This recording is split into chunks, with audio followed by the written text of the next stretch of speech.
Act 2. Rebellion Under Broken Skies. Chapter 4. The Algorithm of Lies.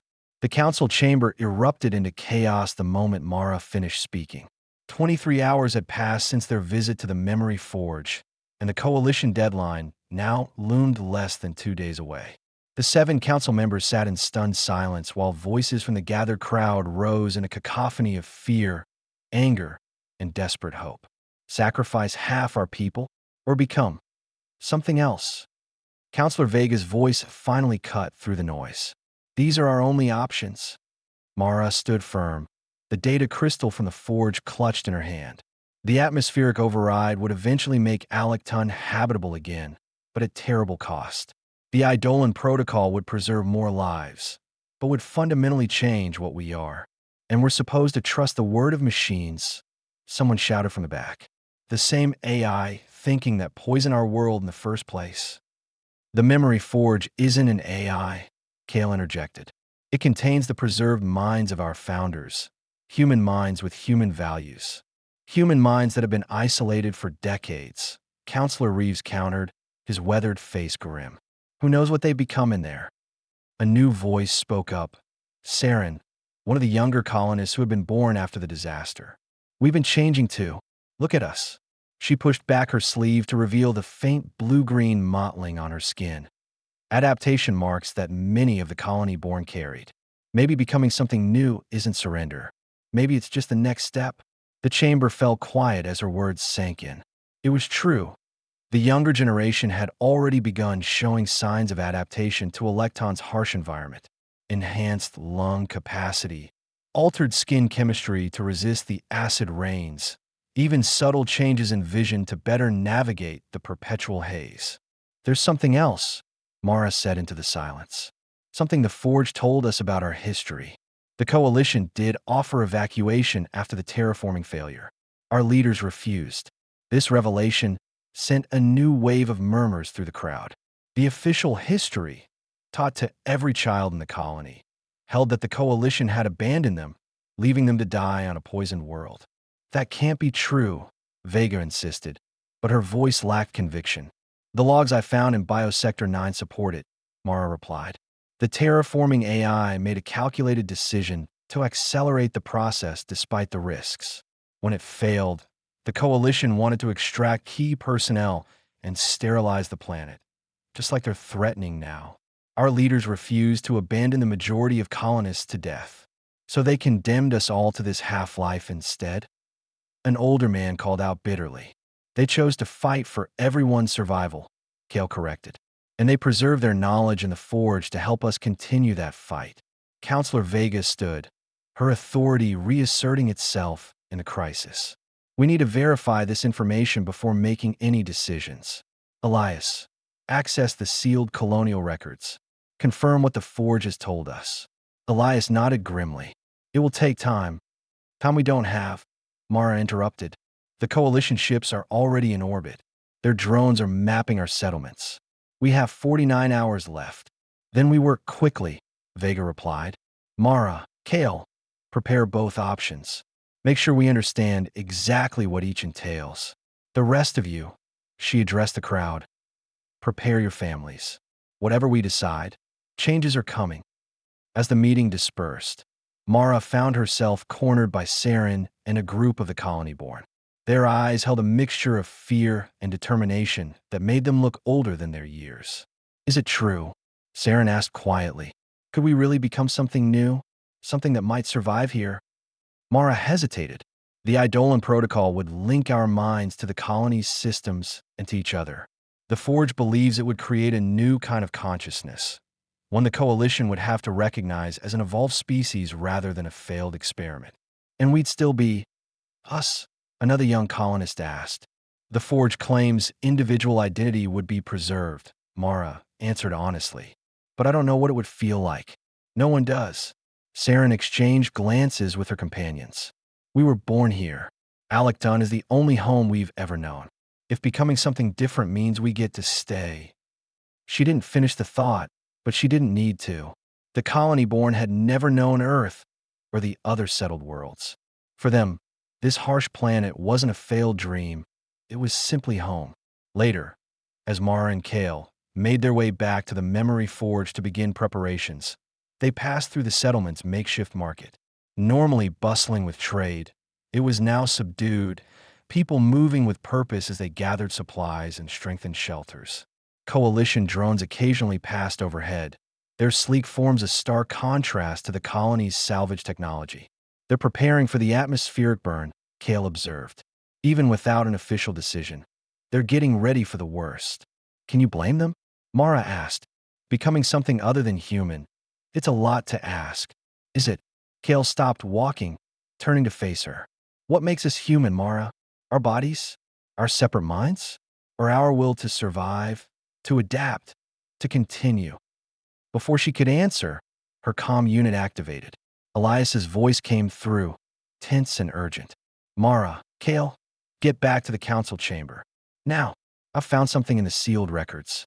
Something about EIDOLON. What is it? Mara asked. It's not what the forge told you, Elias replied, his voice dropping lower. EIDOLON was activated once before, right after the disaster. And what happened afterward? It's why they sealed the forge in the first place.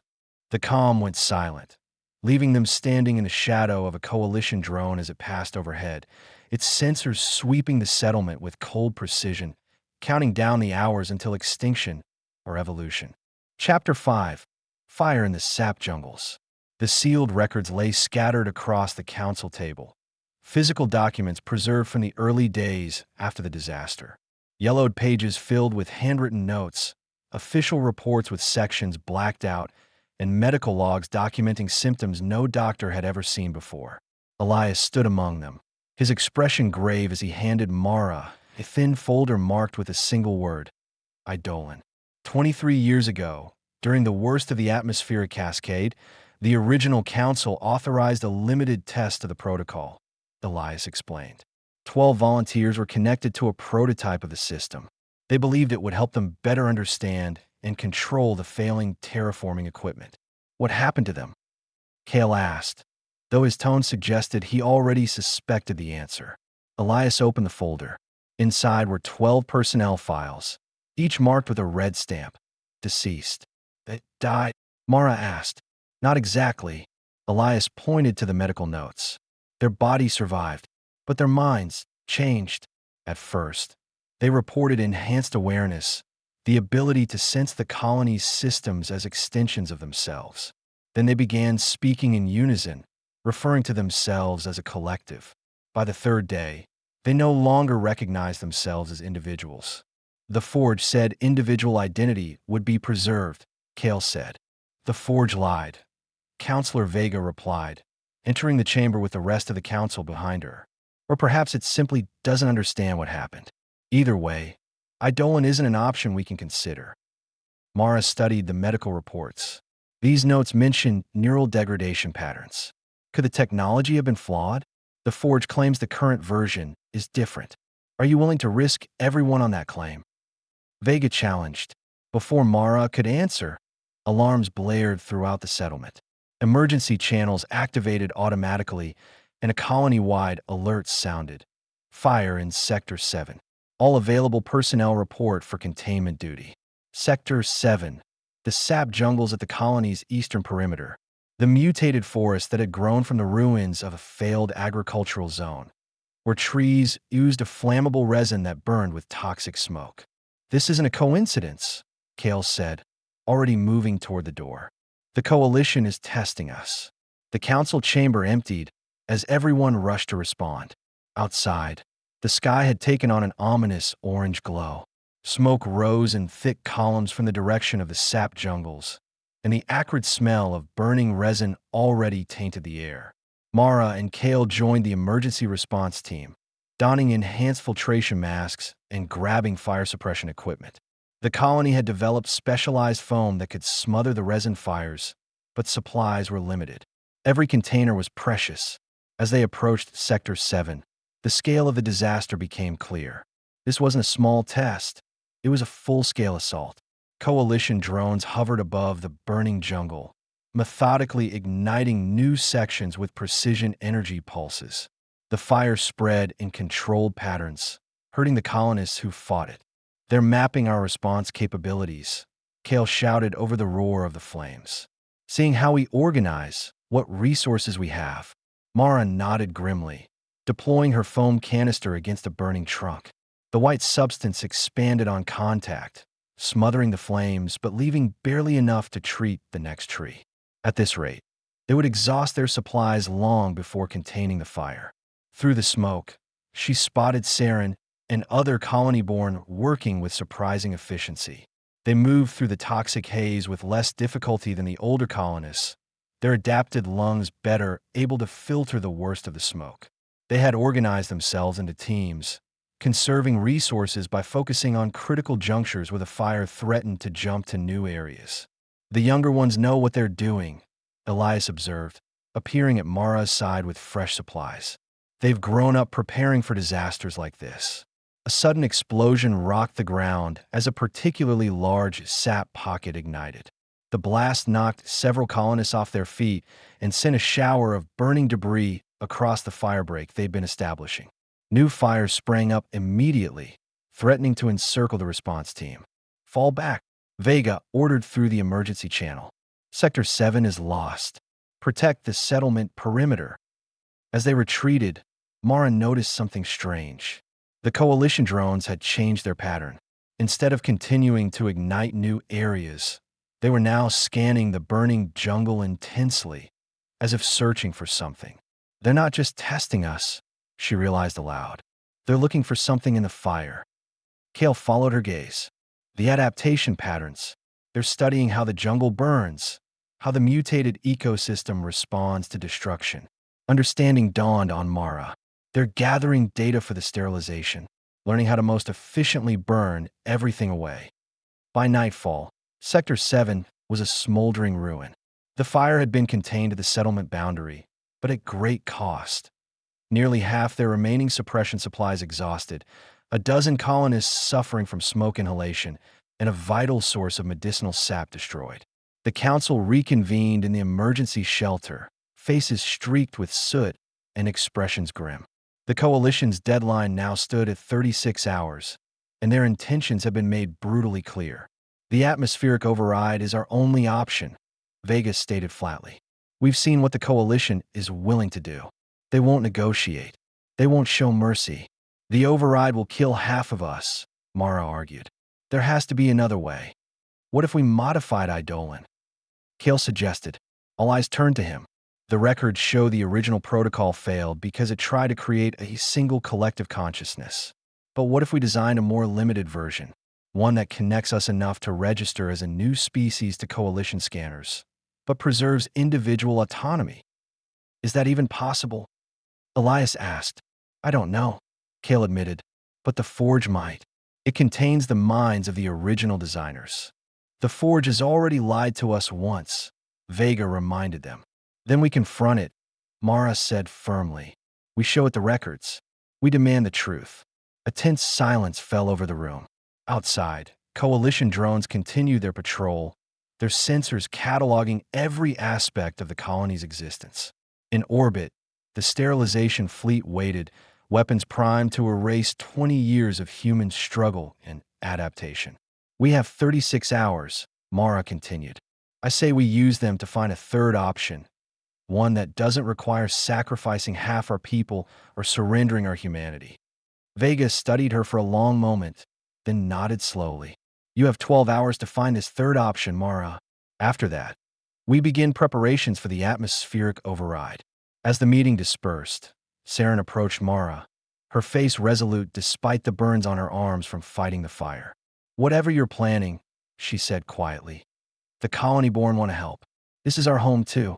And maybe, she glanced at her adapted skin, maybe we're already becoming something new. Chapter 6. Ghosts in the Reactor Core. The memory forge remained silent as Mara uploaded the sealed records.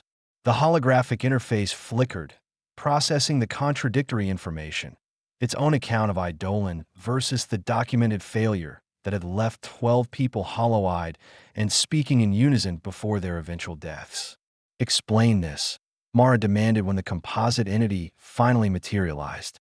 You told us EIDOLON would preserve individual identity. These records show otherwise. The construct's expression shifted through several emotions: confusion, recognition, and finally something like regret. The EIDOLON protocol tested 23 years ago was a prototype, it acknowledged. An incomplete implementation based on theoretical models rather than finalized architecture. You lied to us, Kael said flatly. I presented the intended outcome, not the failed implementation. The construct's form rippled, resolving into a specific individual, a woman with sharp features and the insignia of the colony's Neural Systems Division. Dr. Imani Okoro, Neural Integration Specialist. I designed EIDOLON's core architecture. What was tested after the disaster was not my complete design. Those 12 people still died, Mara countered. They did, Okoro acknowledged. The emergency implementation lacked critical safeguards, neural buffers that would have maintained separation between individual consciousness and the collective network. Without those buffers, their minds were overwhelmed by the sudden influx of shared perception. And you believe the complete version would work differently? Kael asked, skepticism evident in his voice. I know it would. Okoro's hologram approached a memory bank, gesturing to the crystalline structure. The complete architecture exists here in the forge. It was never implemented because by the time it was ready, the council had already sealed us away, fearing what we represented. Mara exchanged glances with Kael. They had less than 11 hours before Vega would initiate preparations for the atmospheric override, a death sentence for half the colony. We need more than assurances, Mara said. We need proof that EIDOLON can work as you claim. Okoro's form was silent for a moment, then nodded. There's a way to demonstrate. The colony's auxiliary reactor core contains a neural interface node, a testing station I used during EIDOLON's development. It's isolated from main systems, but could support a limited connection for a single subject. A test run, Kael said. Yes, one person could experience the protocol's effects without risk to the wider population. If successful, it would prove the viability of the complete architecture. And if unsuccessful?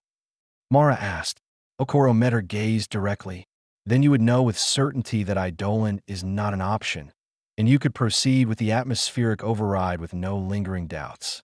Who would be the test subject? Kael asked, though something in his tone suggested he already knew the answer. It would need to be someone with neural plasticity sufficient to adapt to the interface, Okoro explained. Ideally, someone born after the disaster, whose brain developed in Alecton's environment. Someone like Saren, Mara realized. No, Kael said firmly. I'll do it. Mara turned to him in surprise. You weren't born here. I've spent more time in the sap jungles than anyone else in the colony, he replied. My neural scans already show adaptation patterns similar to the colony-born, and I understand the risks better than Saren would. Okoro's hologram studied him with clinical interest. Your neural profile would be acceptable, though not optimal. The risk of rejection would be higher. What exactly would happen? Mara asked. The interface would establish a limited connection to the Forge's EIDOLON architecture. Kael would experience a controlled version of the collective consciousness, able to access colony systems and the preserved minds within the Forge, but with neural buffers maintaining his individual identity. And if the buffers fail? Kael asked. Then you would experience what the original 12 did, a dissolution of self into the collective. At that point, the safety protocols would terminate the connection. Okoro paused. In theory, Kael repeated dryly. It's too dangerous, Mara insisted. We should find another way. There is no other way, Kael replied. Not in the time we have left. This is our best chance to find an alternative to the atmospheric override. Mara wanted to argue further, but the determination in his eyes stopped her. Instead, she turned back to Okoro's hologram. How do we access the auxiliary reactor core? It must be sealed like the Forge was. It is, but there's a maintenance tunnel that bypasses the main security. Elias would know it. He helped design the emergency access systems. 30 minutes later, Mara and Kael were following Elias through a narrow service tunnel that wound beneath the colony's power distribution center. The air grew warmer as they descended, heavy with the smell of ozone and machine oil. The auxiliary core was built as a backup, Elias explained as they crawled through a particularly tight section. But after the disaster, it was repurposed for research. Dr. Okoro spent months down here, working on something the Council never fully explained to the rest of us. EIDOLON, Mara said. Elias nodded. I suspected as much, but the project was classified. All I knew was that it involved neural interfaces and the colony's systems. They emerged into a small chamber dominated by a reactor housing. Not the main fusion core that powered the colony, but a smaller fission unit designed for emergency backup. Around it clustered banks of specialized equipment, their purpose not immediately obvious until Elias activated the auxiliary power. Lights flickered on, revealing a central chair surrounded by neural interface equipment. Delicate filaments hung suspended above the headrest, designed to establish contact with the subject's neural pathways without invasive procedures. A control console stood nearby, its displays dark but intact. Okoro's testing station, Elias confirmed. I've never seen it activated. Kael approached the chair, studying it with a mixture of apprehension and resolve. How much time do we have? Mara checked her chronometer. 9 hours and 20 minutes before Vega expects our answer. Then let's not waste time. Kael sat in the chair, his posture tense but determined. Elias, can you activate the system? The old archivist hesitated. Are you certain about this, Kael? The records of the first test are disturbing. We're out of options, Kael replied simply. Either we find a way to make EIDOLON work, or half the colony dies in the atmospheric override. Elias nodded reluctantly and moved to the control console. As he worked to bring the systems online, Mara approached Kael. Why are you really doing this? She asked quietly. There's something you're not telling us. Kael was silent for a moment, then sighed. My mother wasn't just part of the EIDOLON development team. She was one of the 12 who died in the first test. Mara stared at him in shock. You never said. I was 10 years old. The Council told me she died from atmospheric toxicity, like so many others. It wasn't until I was older that I found hints of what really happened. His eyes met hers, filled with a determination that bordered on desperation. I need to know if her work could have succeeded, if her death meant something. Before Mara could respond, the neural interface hummed to life. The filaments above the chair began to glow with a soft blue light, and the console displays activated, showing readouts of the reactor core systems. It's ready, Elias announced, his voice tight with tension. Last chance to reconsider. Kael leaned back in the chair, positioning his head beneath the glowing filaments. Do it. Elias initiated the sequence.